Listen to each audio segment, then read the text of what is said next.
Di rumah tangga ada masalah, minta saat itu. Ya, dalam kehidupan ada persoalan, minta saat itu. Walaupun tidak ada apa-apa dalam kehidupan dunia, minta surga terbaik yang di akhirat. Maka ini di antara sunnah. Setelah Anda kerjakan itu, saya katakan pada Anda, insya Allah akan terjadi perubahan dalam hidup Anda minimal di hari itu. Gak percaya silahkan. Saya akan coba, demi Allah saya katakan. Silahkan coba, bedakan rasanya, rasakan bedanya, dan pasti akan terasa bedanya.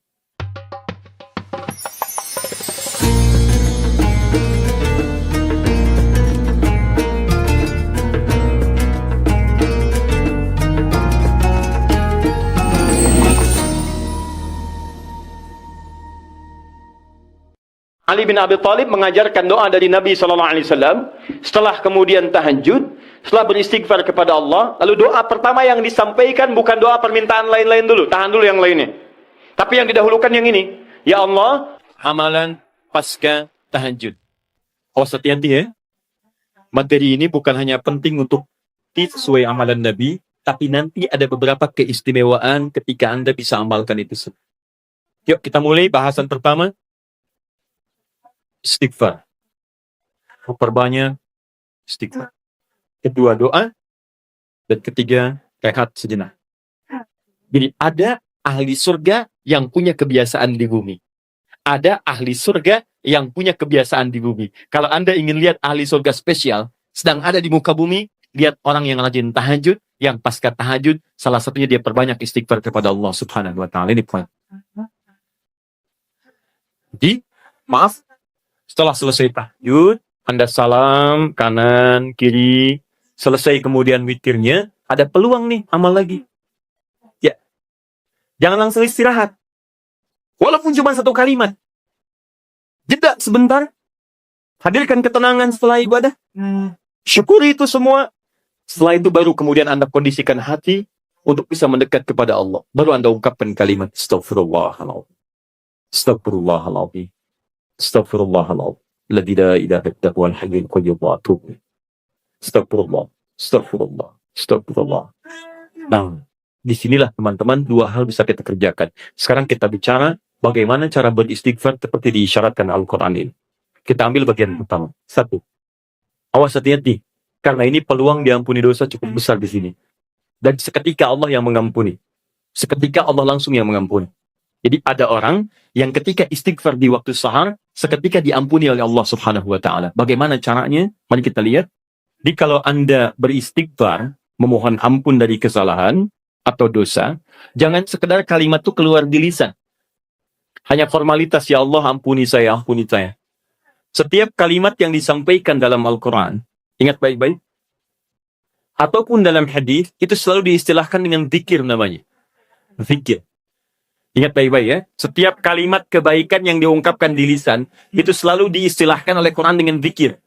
Misal, tadi yang astagfirullah, subhanallah, alhamdulillah, yang kita kerjakan ba'da salat, kita kan ba'da salat kita kerjakan astagfirullah, kan istighfar kan? Baik ya, di hadis Muslim, hadis 591. Ya, Nabi kemudian mengucapkan astagfirullah, astagfirullah, astagfirullah. Allahumma antas salam, minkas salam, tabarakta ya dzal jalali wal ikram.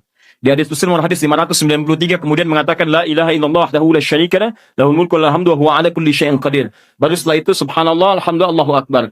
Zikir ini disebut zikir di Quran. Di Quran surah keempat ayat 103. Paling kanan sebelah atas, ada sedikit ke tengah. Lihat kalimatnya. Fa idza qadaitumus sholata fadhkurullaha. Kalau Anda tuntas mengerjakan sholat, segeralah berzikir kepada Allah Subhanahu wa taala. Nah, apa itu zikir? Zikir itu bukan sekedar kalimat yang diungkapkan. Tapi zikir secara bahasa saja sudah mengandung arti sesuatu yang teringat. Sesuatu yang dirasakan. Ingat dan dirasakan. Di ketika Anda beristighfar, tadi ingat baik-baik, ingat kesalahan, dosa yang dilakukan, minta ampun atas kesalahan dan dosa yang dilakukan. Kalimatnya disebut dengan zikir. Zikir berarti ingat dan merasakan. Jadi begitu Anda mengatakan, ya Allah, astagfirullah, ampuni saya. Anda minta ampun, berarti ada dosa yang dikerjakan. Ingat dosa apa yang Anda lakukan sampai Anda mengatakan ampuni saya. Ini bukan cuma di lisan. Ini begitu Anda istighfar, itu enak Pak. Keheningan malam. Saat tidak banyak suara bising, dan Anda menyadari kesalahan Anda pada saat itu. Begitu air mata Anda jatuh, tumpah saat itu, kemudian kalimat yang Anda rasakan seketika ampunan dari Allah itu turun kepada Anda semua. Itu yang pertama mesti Anda lakukan. Jadi begitu selesai tahajud, Ingat-ingat, perbanyak istighfar. Hatinya nyaman. Setelah ketenangan itu ada, saya agak cepat baru masuk ke nomor 2. Apa nomor 2 itu?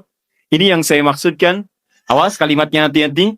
Memperbanyak doa kepada Allah Subhanahu wa Ta'ala. Dan inilah doa yang paling cepat diijabah diantaranya oleh Allah Subhanahu wa Ta'ala.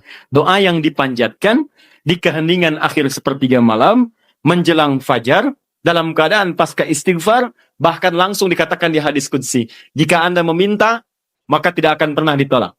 Siapa yang meminta, aku berikan. Siapa yang berdoa, aku kabulkan. Siapa yang istighfar, man istaghfara li ghafartu lah. Aku ampuni semua dosa-dosanya. Aku ampuni semua dosa-dosanya. Anda bayangkan. Setelah itu, dosa diampuni, tenang ada, tinggal Anda memohon kepada Allah. Siapa yang meminta, aku berikan. Siapa yang berdoa, aku kabulkan. Itu janji Allah di hadis qudsi. Dan hadis qudsi ini diriwayatkan langsung oleh 30 orang sahabat senior di tabaqah pertama, tingkat pertamanya. Dia yang menerima dari Nabi itu hampir semua sahabat yang senior, 30 orang. Anda minta tuh, di kesempatan. Mungkin inilah waktu yang doa-doa Anda yang dulu itu mungkin belum terkabul. Anda diminta berada di waktu itu. Kalau sudah diberikan waktunya, Anda tidak minta. Anda butuh waktu apa lagi? Ayo, yang katanya mohon kepada Allah minta keturunan terbaik, rizki terbaik, pasangan terbaik, ya perilaku yang baik. Waktu ini. Nah, apa doa di antara yang dimohonkan? Ini saya tunjukkan ada di Abu Daud, nomor hadis 1427. Kemudian di At-Tirmidzi, nomor hadis 3566. 3566. Imam At-Tirmidzi di antara yang mendawamkan malamnya tahajud. Bahkan berdoa.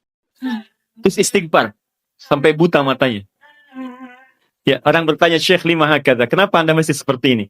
Dia imam besar, ahli tahajud, ahli Quran, menulis juga Al-Jami' As-Sahih, dia dikenal dengan Sunan At-Tirmidzi, ahli hadis juga, tapi di akhir hidupnya banyak menangis sampai buta matanya.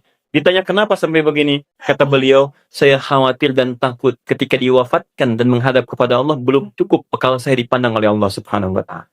Ada seorang imam sampai menangis mata buta. Ditanya kenapa? Takut saat pulang bekalnya belum cukup. Ya, coba lihat kita. Imam bukan, makmum kadang-kadang. Cita-cita masuk surga, surganya Firdaus bersama Nabi lagi. Berapa amalannya dibandingkan dengan orang-orang soleh terdahulu? Paham?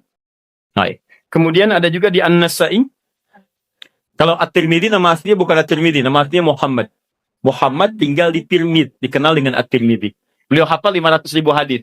Ya, dan hafalnya lancar sekali, ringan mengucapkan, lunak menyebutkan. Sampai kata Syekhul Islam Ibnu Qayyim Al-Jauziyah mengatakan, kalau dulu ada Nabi Daud bisa melunakkan besi dengan tangannya, maka ini Abu Daud bisa melunakkan hadis dengan lisannya. Baik, tadi At-Tirmidzi sudah. An-Nasa'i, nomor hadis 1747. 1747. Kemudian Ibnu Majah, An-Nasa'i ini muridnya juga Imam Asy-Syafi'i. Dia pernah belajar kepada Imam Asy-Syafi'i. Kemudian Ibnu Majah nomor hadis 1168. Semua hadis yang diriwayatkan oleh para imam ini sumbernya dari seorang sahabat, menantu Nabi sallallahu alaihi wasallam yang juga sering dibangunkan oleh Nabi sallallahu alaihi wasallam untuk menunaikan salat malamnya, yaitu sahabat Ali bin Abi Thalib radhiyallahu taala anhu. Apa di antara doanya? Allahumma inni a'udzu biridhaka. Ya, Ali bin Abi Thalib mengajarkan doa dari Nabi sallallahu alaihi wasallam setelah kemudian tahajud, setelah beristighfar kepada Allah, lalu doa pertama yang disampaikan bukan doa permintaan lain-lain dulu, tahan dulu yang lainnya. Tapi yang didahulukan yang ini. Ya Allah, Allahumma inni a'udzubika biridhaka min sakhatik. Ya Allah, saya berlindung kepadamu dengan mengharap ridhamu. Jauhkan saya. Ya Allah, jauhkan saya dari segala apa yang kau murkai. Di antara makna ridha, kalau sudah datang dari Allah, maka mengabulkan semua doa-doa yang dimohonkan. Ridha itu maknanya 3. Mengabulkan doa yang dimohonkan, mengampuni dosa yang pernah berlangsung dalam kehidupan, dan yang ketiga memberikan solusi dari semua persoalan yang Anda hadapi dalam kehidupan. Baik, teruskan. Wa bimu'afatika min 'uqubatik. Wa bimu'afatika, dan hamba berlindung kepadamu ya Rabb dengan segala penjagaan dan pemaafanmu. Mu'afah itu adalah sifat penjagaan dan pemberian maaf. Anda dijaga oleh security, terjaga, nyaman Anda. Anak dijaga orang tua, nikmat, nyaman. Tapi apakah selamanya bersama security? Tidak. Selamanya bersama orang tua, mungkin terpisah. Kalau Anda titipkan diri Anda kepada Allah, maka siapa yang bisa mengganggu Anda dalam kehidupan? Maka Anda bermohon kepada Allah, ya Allah, tolong jaga hamba ya Allah. Dan kalau salah, tolong maafkan hamba. Dan yang lebih hamba mohonkan, tolong jaga hamba dari batik, dari hukuman-hukuman. Nah, hukuman dunia dan siksa akhirat itu disebut dengan uqubah. Maka Anda bermohon kepada Allah, ya Allah, kalau ada perilaku saya yang tidak baik, yang bisa menghadirkan percepatan hukuman di dunia, mohon lindungi saya. Lindungi saya. Karena Anda tidak tahu sedang mengerjakan apa yang mungkin Allah murka dengan Anda. Dan kalau ada jalan kembali saya, yang berpotensi menghadirkan hukuman abadi di akhirat, mohon lindungi saya. Jaga saya dan maafkan kesalahan saya. Karena kalau cuma dijaga nggak ada pemaafan, masuk juga ke situ. Tapi ketika Anda dimaafkan dari kesalahan-kesalahan Anda, dijaga oleh Allah seketika saat itu, maka nikmat yang Anda peroleh pada saat itu. Paham ya? Nah, maka ini kalimat setelah itu Anda puji Allah. La ukhsi sana'an 'alaik. Ya Allah, saya tak mampu menghitung kebaikan, kemuliaan dan pujian darimu. Karena itu pujian yang disampaikan karena kebaikan berlimpah yang tak terukur, yang tidak terukur. Seakan-akan Anda katakan, ya Allah, Engkau sudah banyak berbuat baik kepada saya, ya Allah. Saya nggak bisa ngitung, ya Allah. Saya nggak bisa ngitung. Anta kama asnaita ala nafsik. Hitungannya sesuai dengan apa yang kau hitung saja. Saya tak mampu menghitung. Tapi mohon ya Allah, di balik segala kebaikan yang tak terhitung itu, saya minta kepadamu ya Allah, tolong jaga saya ya Allah dari segala hukumanmu, dan tolong ridhoi saya dan jaga saya ya Allah dari segala hal-hal yang mengundang murka-Mu. Itu yang paling indah. Maka sejak saat itu, insya Allah Anda akan dijaga dalam kehidupan harian Anda. Setelah itu silahkan bebas mau minta apa. Masalah dunia, ya Allah besok saya mau ujian ya Allah, mohon mudahkan ya Rabb. Yang ketiga, ingat setelah tadi istighfar, kemudian berdoa. Setelah itu rehat sejenak untuk persiapan subuh. Jadi begitu sudah istirahat sejenak, nanti begitu subuh segera kembali kita. Segar, enak, nyaman. Begitu Allahu Akbar, subuh sudah siap. Kalau wudhu batal, perbaiki wudhu. Kalau tidak, kita sudah dalam keadaan tenang. Boleh. Sandaran. Nah, itu sunnah. Ketika Anda melakukan itu karena petunjuk hadits, maka Anda dapat pahala. Paling enak. Tidur dapat pahala. Bayangkan. Sandaran dapat pahala. Itu paling indah. Nah, saya pernah lakukan ini, teman-teman sekalian. Itu waktu di pesantren tuh. Ya, malam ke masjid. Kalau ujian orang ke kelas, kadang-kadang dia ke kelas sampai larut malam, saya ke masjid. Bawa buku juga kita. Ya. Kemudian malamnya sholat. Ya, kemudian setelah itu kita istighfar, berdoa, minta. Ketiduran tuh sebentar. Ya, kalau ke masjid itu kenapa ketiduran di masjid paling enak? Karena menjelang subuh pasti orang ke masjid semua kan? Pasti bangun tuh. Baik. Hampir setiap saya tertidur itu selalu bermimpi kerjain soal. Bangun lagi, alhamdulillah. Sholat. Begitu masuk ruangan ujian, soalnya persis seperti yang dilihat tadi malam. Kemudian hampir selesai. Pernah 1 kali dibagikan. Begitu dibagikan kayak semalam nih. Saya isiin aja tuh. Begitu selesai bagikan, saya selesai mengerjakannya. Saya bilang saya selesai Pak. Selesai katanya. Kan baru saya bagi, tapi saya selesai. Diambil oleh beliau, dilihat. Nah, sementara ke depan dulu nak ya. Kamu duduk di depan di sini. Tolong lihat teman-teman yang sedang mengerjakan ujian. Bapak beresin administrasi dulu. Selesai. Tapi itu nyaman. Enak gitu ya. Saya anjurkan teman-teman, adik-adik terutama yang masih kuliah, masih apa, dekati Allah. Karena Allah yang punya pengetahuan. Dekati yang punya, maka Anda akan diberikan hal yang terbaik. Itu ada rumusnya di Quran surah kedua Al-Baqarah di ujung ayat 282. Paling kiri sebelah bawah, paling ujung. Wattaqullah wa yu'allimukumullah. Tingkatkan takwamu kepada Allah, maka Allah akan mengajarkan pengetahuan kepadamu. Apa di antara mana takwa itu? Tambah ibadahnya. Di antaranya tahajud. Makanya orang tahajud dibuka dengan kalimat takwa. Tadi Quran surah 51 ayat 15. Innal muttaqina fi jannatin wa uyun. Sebagian orang takwa tinggal di taman surga. Apa amalannya? Innahum kanu qabla dzalika muhsinin. Kanu qalilan minal laili ma yahja'un. Sedikit tidurnya, bangun malam. Wabil ashari hum yastaghfirun, istighfar.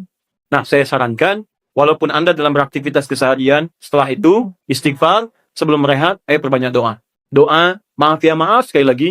Kalau di pekerjaan ada kesulitan, minta saat itu. Di rumah tangga ada masalah, minta saat itu. Ya, dalam kehidupan ada persoalan, minta saat itu. Walaupun tidak ada apa-apa dalam kehidupan dunia, minta surga terbaik yang di akhirat. Maka ini di antara sunnah. Setelah Anda kerjakan itu, saya katakan pada Anda, insya Allah akan terjadi perubahan dalam hidup Anda minimal di hari itu. Gak percaya silahkan. Saya akan coba, demi Allah saya katakan. Silahkan coba, bedakan rasanya, rasakan bedanya, dan pasti akan terasa bedanya. Bangun malam ini, Siapkan, kompak dengan keluarga. Anda kompak aja, mah kita bangun jam sekian ya. Anak-anak kita bangunin deh, kita bangunin. Siapin misalnya bangun 2:30, bangun jam 3, kita sholat. Walaupun 2 rakaat lu nggak apa-apa, witir 1 rakaat. Tapi kita amalkan ini. Silahkan Anda cek ya. Demi Allah saya katakan, maka di hari itu akan terjadi perubahan pada diri Anda ketika Anda mengerjakan seperti apa yang tadi disampaikan. Cek. Di rumah akan tenang, diri Anda pun akan lebih nyaman, pekerjaan akan lebih tertib, dan keberkahan akan hadir dalam kehidupan Anda. Itu yang menyebabkan Utsman bin Affan, Abdurrahman bin Auf, Tamim Ad-Dari, dan sahabat yang lainnya tidak pernah meninggalkan sholat malam selama hidupnya. Bahkan tidak ada yang paling indah kecuali mereka berada di malam hari sampai menuntaskan tahajudnya dengan khatam Al-Quran. Dan puncaknya, mu'afat juga berarti penjagaan dalam urusan dunia. Kalau Anda sedang rajin tahajud, maka Anda akan dijaga oleh Allah dari semua kemungkinan yang mengganggu Anda dalam kehidupan. Allah jadi pembela Anda.